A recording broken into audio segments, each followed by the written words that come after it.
Hi class, Mr. Debski here, and today we are working on chapter 15, and that is section 4b. So we are going to be talking about this summation equation today.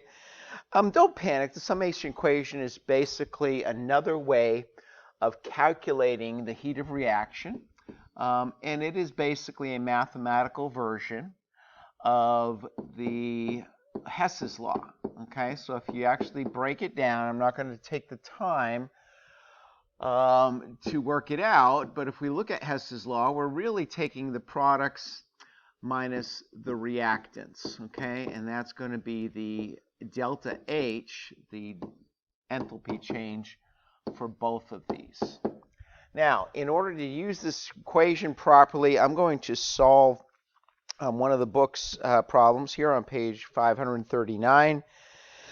And this one is given the following reaction, hydrogen sulfide or dihydrogen sulfide, here it is, H2S, and this is a gas. Now be careful of these states here.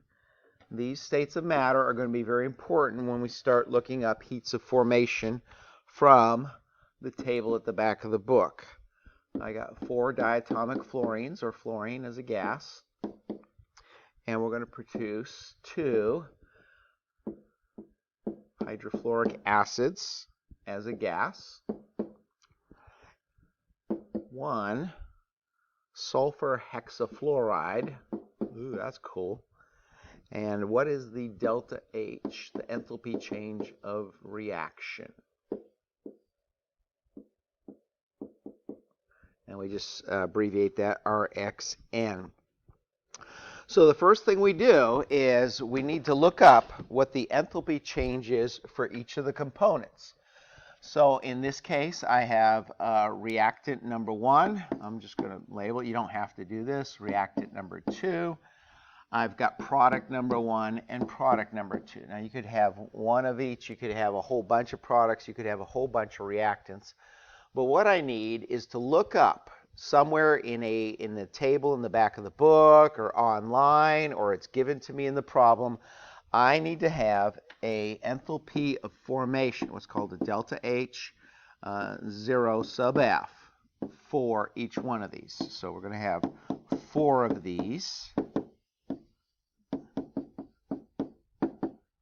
And then I'm going to plug them into that summation equation at the end. Now, the delta H formation for the first one, and let me just, again, you got to figure out how to do this. You can put a subscript here, H2S, and a subscript here of F2, and a subscript here of HF, and a subscript here of SF6. Now, the terminology, again, the little 0 is not a degree symbol. That little 0 means at standard conditions, or at standard state, or at ground state. All 3 of those things mean the same thing. And the little f is not fusion. This is formation. So this is the enthalpy of formation at standard conditions, which is typically 1 atmosphere and 25 degrees Celsius in this case, not 0 degrees Celsius, because we're not talking about the gas law problems here. Enthalpy of formation at standard conditions.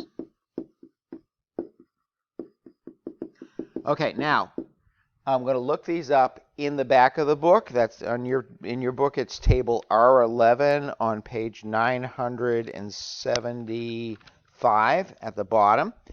And I'm going to actually look those up in this case. So H2S is given in the second column here. No, it isn't. It's given in the third column, negative 20.6. These are all in kilojoules, and those are assumed to be 1 mole. And then the next one is fluorine. We see fluorine is a diatomic element. It's going to be 0. Notice from your bell work that all of these zeros are elements or the diatomic elements. The third thing we need is hydrofluoric acid, HF. That is given as a gas at negative 273.3.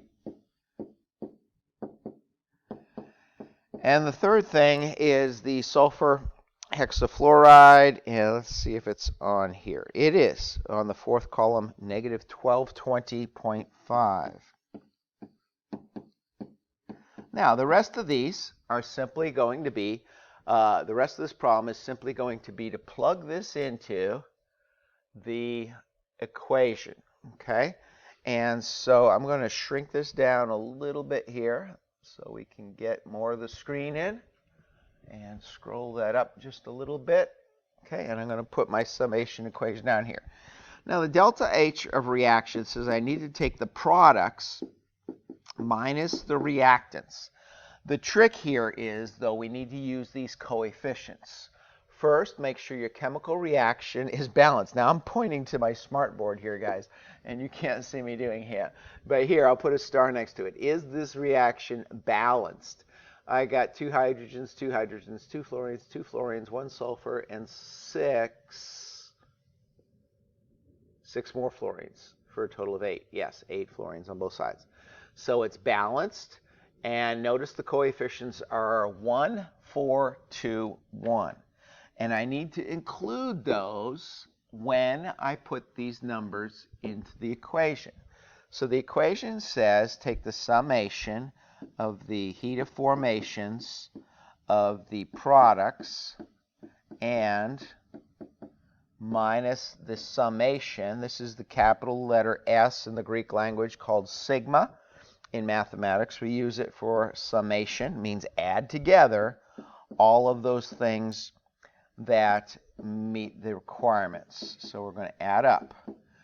First, I'm going to take the number for HF. So here, this is going to be 2 big brackets. So I'm going to just put a bracket here. I'm going to take the number for HF. I'm going to start with products. And the product here for HF is negative 273.3. But notice that my reaction has a coefficient of 2. So I'm going to have to multiply this by 2. Let's put that with some red here. 2 times negative 273 because of this 2 right here. Okay, so that 2. Don't forget to do this. This is the most common error in these calculations, is forgetting to put the coefficients in there. Then we're going to put a plus sign here because this is still inside the first bracket for the summation of the products. 1, you put that in red if you want because that's the coefficient as the SF6, times the enthalpy for the SF6, negative 1220.5. Okay, that's my first number for the products. And again, this 1 comes down here, and then the 1220 is from here, and the negative 273 is from right there, where the numbers I just listed out. Now we're going to subtract over here. Subtract a second bracket. This will be my summation of the reactants. And that's going to be a coefficient of 1 times the delta H for the H2S, negative 20.6, plus the coefficient of 4 times 0, okay, which I'm not too worried about it running out of screen here because it's going to be a 0. Okay, so the first part here that I'm going to circle in green, this is my products. And the second part that I'm going to circle in blue is my reactants. So I've added together all of my products. I've subtracted all of my reactants. Okay, let's finish up this right here. Let's see if I can make this screen get a little bit bigger. Okay, let's squeeze another line out of this here. So therefore, my delta H of reaction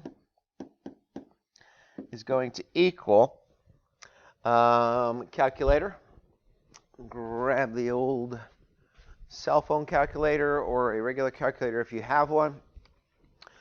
2 times negative 273, 273.3 times 2 with a negative sign. Now watch your negative signs in all of this. we're adding a negative 1220 to the 546 I already have, which is also negative. So negative 546 and negative 1220.5, if you need it, is negative 1767.1. And I'm subtracting this number over here in the second bracket. So the first bracket is this. And the second bracket is negative 20.6. Don't forget your rules for subtracting negative numbers. So when you subtract a negative number, you basically add 20.6 to negative 1767. And my final answer is negative 1746.5. Okay, and that's in kilojoules. And that's my final answer.